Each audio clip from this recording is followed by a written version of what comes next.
Hello YouTube viewers, Mr. Math here with the next installment of Let's Play Shantae and the Pirate's Curse. And we are continuing with the Spittle Maze.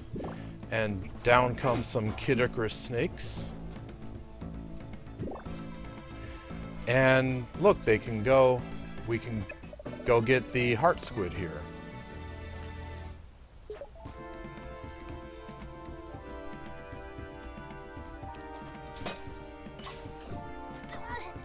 Ow. And we can go in there.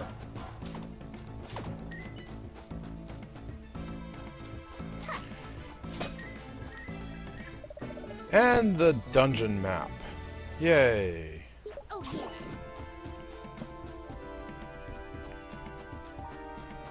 And now we have to go this way to find a key to the locked door that we saw up above. Ah! Back, beast! Now the heart squid down below us, to get that takes a leap of faith, or I suppose a better way to put it would be a step of faith. You just drop right down. Now over here, this wall here is an actual wall. You cannot walk or jump through it. In order to get through it, you have to hit the switch, like so.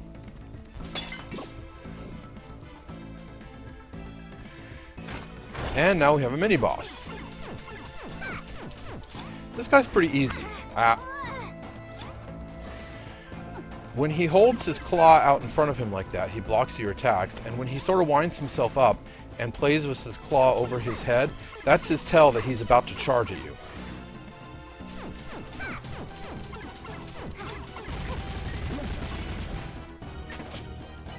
So yeah, not too difficult.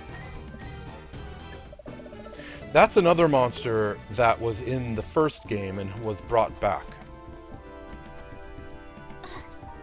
And now we have the key that we need.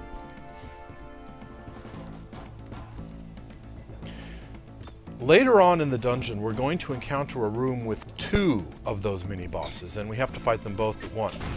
And that is the one part of this game where the Game Boy Color original is unquestionably better than Pirate's Curse. And we have another crab going through a secret area to show us the way. But anyway, I was saying, the Game Boy Color original is unquestionably better than Pirate's Curse in that one particular way, because it also reuses mini-bosses in the dungeons. But it does that in a much more creative way. And there's a cage that doesn't serve as a transport device. It falls when you touch it. But in the Game Boy Color original, when they reuse a mini-boss, they change the architecture of the room so that you have to change your strategy for how you fight the mini-boss. But in this game, they go with the lowest common denominator of, oh, let's just throw a second one at them. Let's just throw in 2 at once and call it done. You know, it's the lowest common denominator of mini-boss design. So, yes, in that one way, the Game Boy Color original is better than Pirate's Curse. But in every other way, Pirate's Curse is the better game. So now we're stuck in this room, we can't get out, until we open the treasure chest, and we obtain Risky's pistol! Yay! Press the A button to shoot enemies and switches. The A button is the same button you use to talk to people, so every now and then, I'm going to try to talk to someone and I'll shoot them instead. So, now you know what that's all about when it happens. But now we can get out of this room,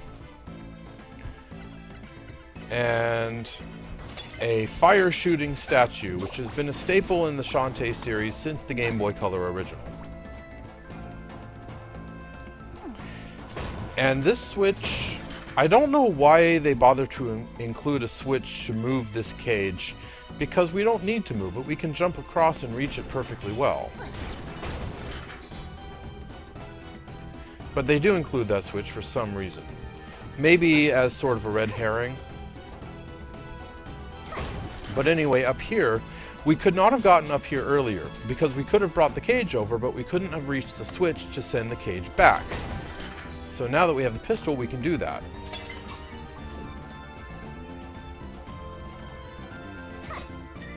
And we have two choices here. We can go up the chain, or we can go through this area. I'm going to go up the chain and get those two pots.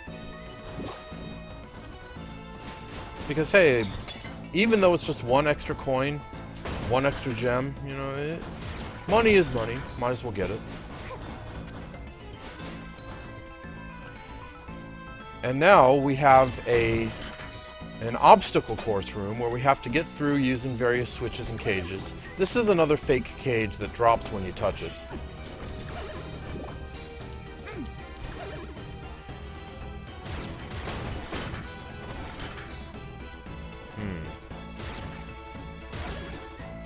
Yeah, so I shot that crab monster.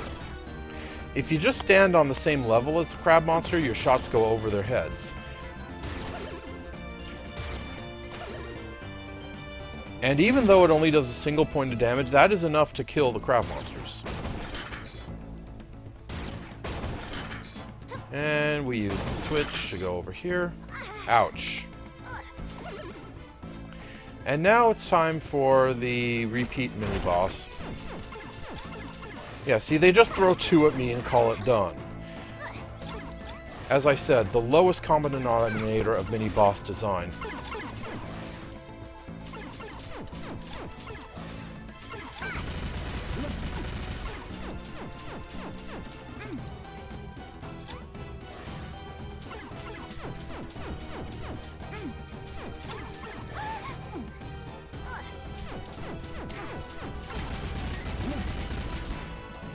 And sure, it increases the challenge a little bit, but, you know, they could have been much more creative with how they did the mini-bosses. They managed it in the Game Boy Color original.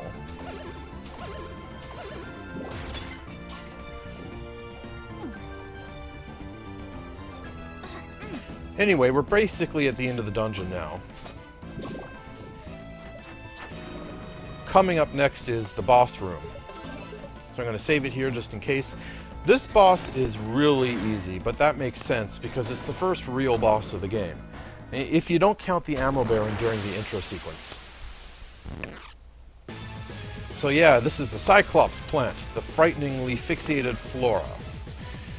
So there are two platforms on the floor, and you shoot the switch, and you hit the switch to get yourself up.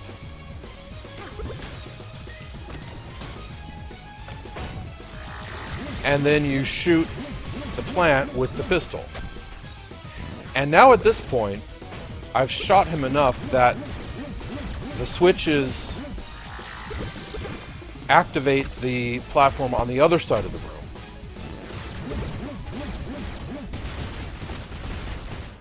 And there you go, boss fight complete. Up, no, not quite. Now it's time to use the monster milk. I really wish I had a pike ball. I could use the super pike ball, but that's kind of overkill on this boss. So, monster milk. Increases my whipping attack power by 5. And if I duck here, up, he should have shot that over my head.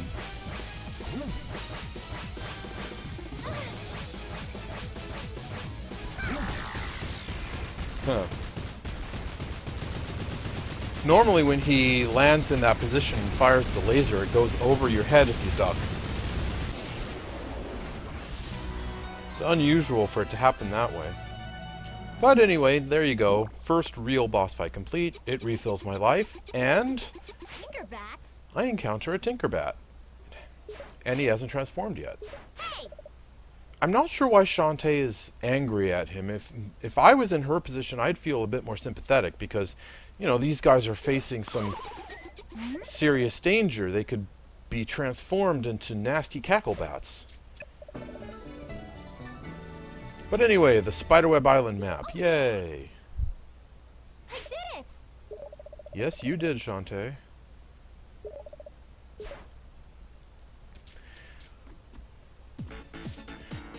This pretty much finishes Saliva Island, I mean, for now. I'm gonna have to backtrack to this place eventually, but it won't be for a little while yet.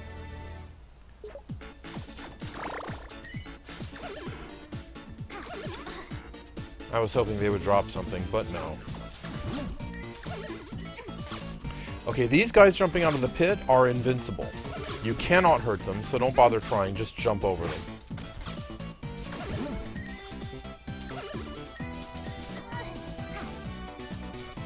Die! Come on, there we go. The more money, the better. Well, excuse me, lady, I was fighting a boss, I'll have you know.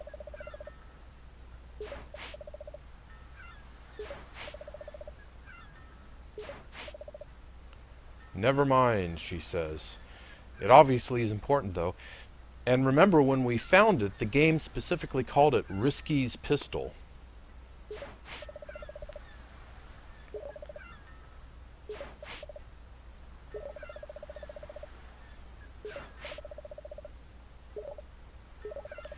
Oh, Risky's feeling optimistic.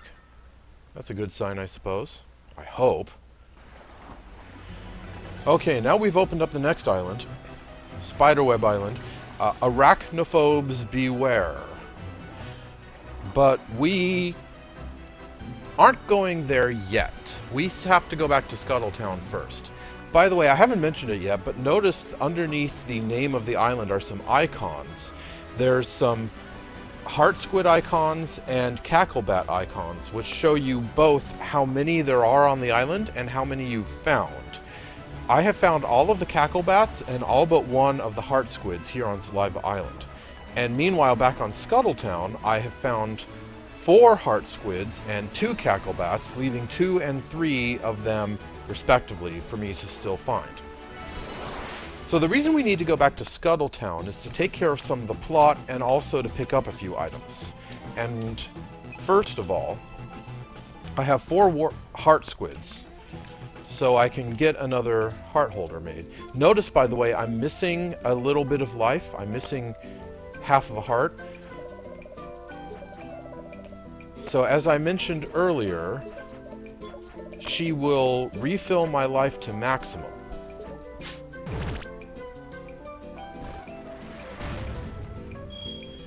So did you see that? +6? Yeah, so now I'm up to full health. It's a convenient way to heal if you have it available to you. And now I'm going to buy something. There's something very important that I need. These pirate flares. I didn't get any earlier. As it says, they warp you to Risky's ship instantly. And there are some monsters that drop these when you beat them, but it'll be a little while before I find any of those monsters, and they can be kind of stingy with the pirate flares. So I'm going to buy 3 of them right now.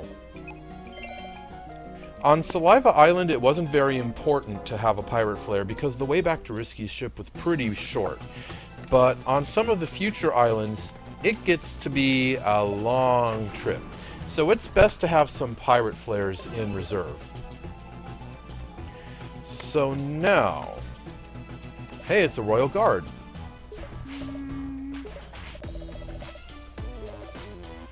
Yeah, so we get transported instantly to the palace. Pretty convenient, actually. So yes, the Sultana is traveling. So there's no way to have a formal inquiry. And here's Uncle Mimic helping us out.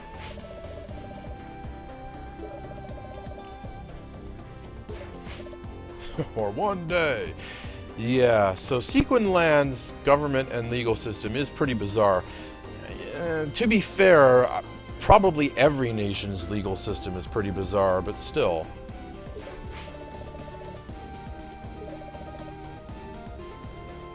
Hey, you know what? I think it's inappropriate to cut hair by Goatmouth also, dude. Seriously.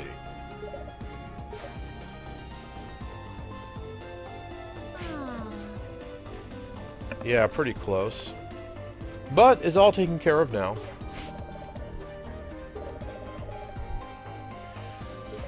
Yeah, she promised her Uncle Mimic that she was going to stay home and out of trouble, and she's definitely broken that promise.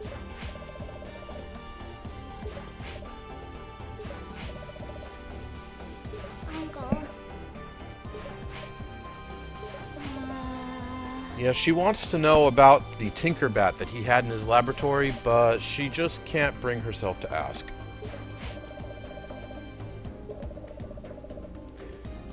Yeah, I'm pretty sure that sensitive project is the Tinkerbat. But anyway, that's the plot that we needed to take care of, and now we have some other items we need to deal with.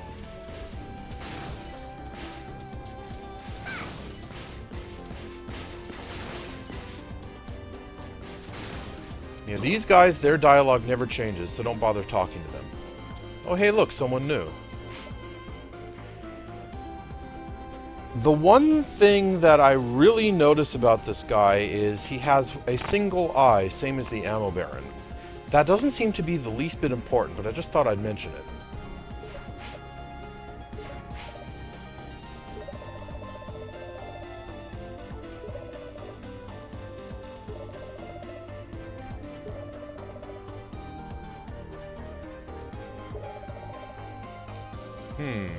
Interesting.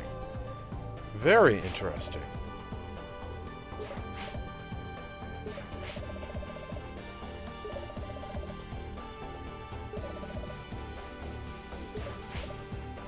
Yeah, bummer, dude.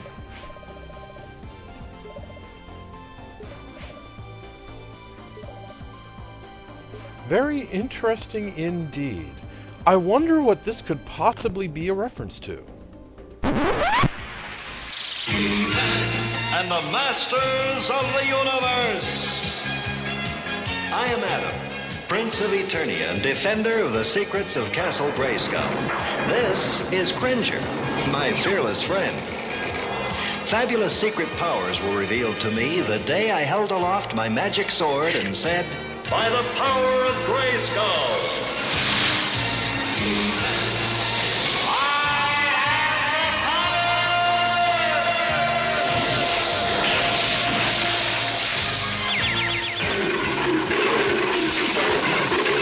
Cringer became the mighty Battle Cat, and I became He-Man, the most powerful man in the universe. Only 3 others share this secret.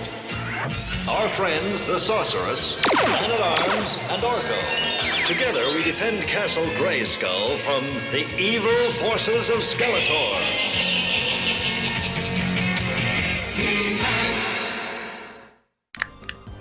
We're back! And we have the combination. Schlotkins! No, wait. Wrong reference. Sorry. Moving on.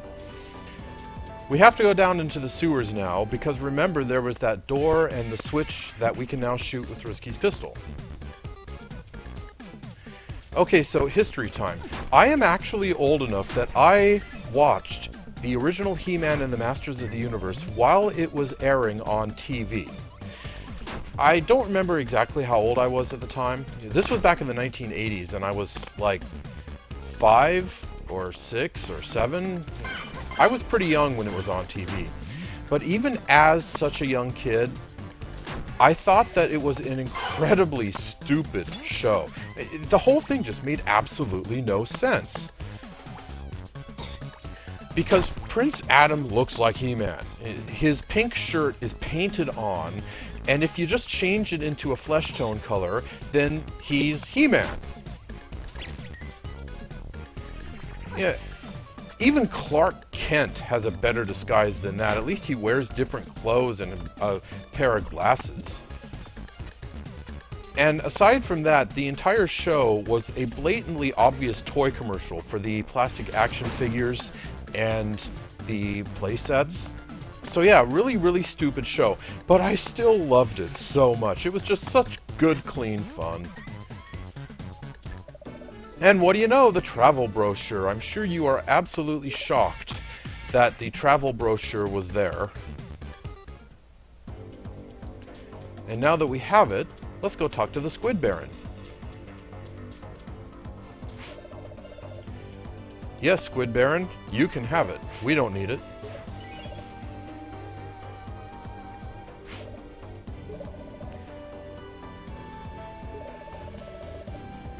Okay. Lampshading. Lots and lots of lampshading.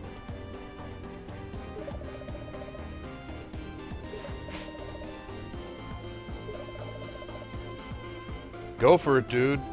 Go for it.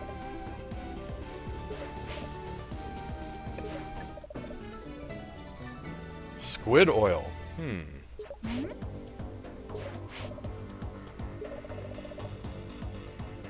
Well, that's interesting. I didn't know that squids could expel oil from their ink siphons. Shantae is kind of disgusted by it, understandably so. And off he goes to his tropical paradise, hopefully to enjoy himself. We'll talk to Brandon some more later, but for now we have to head on back to Scuttle Town. I could just use a pirate flare at this point, but I would rather go back the slower way in order to farm for some money.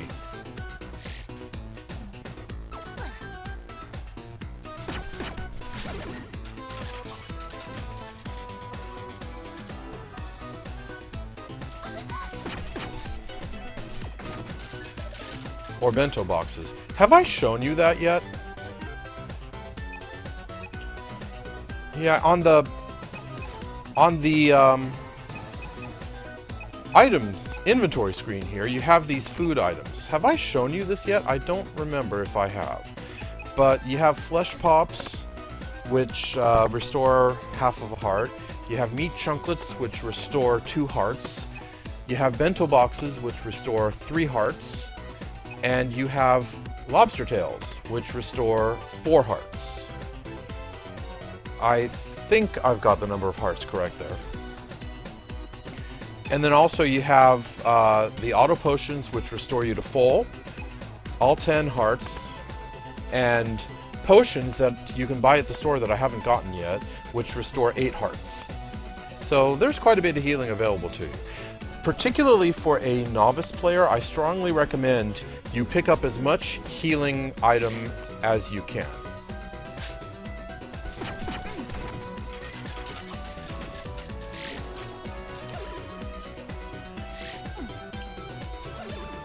The game actually can be a little bit rough if you're not a veteran like I am, and even if you are. So yeah, get as much in the way of healing items as you can.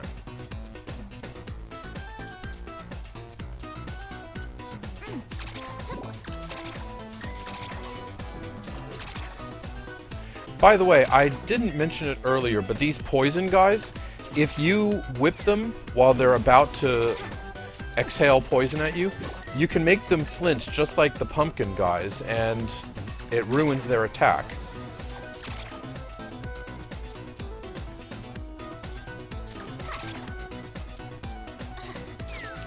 Ah, he almost got me.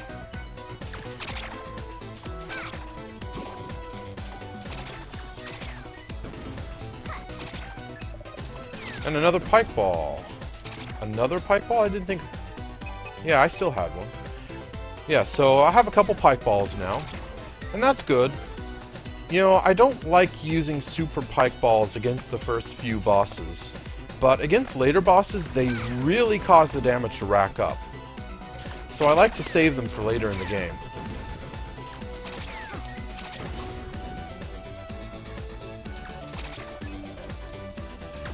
So having some ordinary pike balls is very helpful early on. I wish I'd had one against the plant monster. And you know what? I think this is a good place to stop the video, so I'm going to save the game here. And I will see you next time, viewers, on the future installment of Let's Play Shantae and the Pirate's Curse. Later.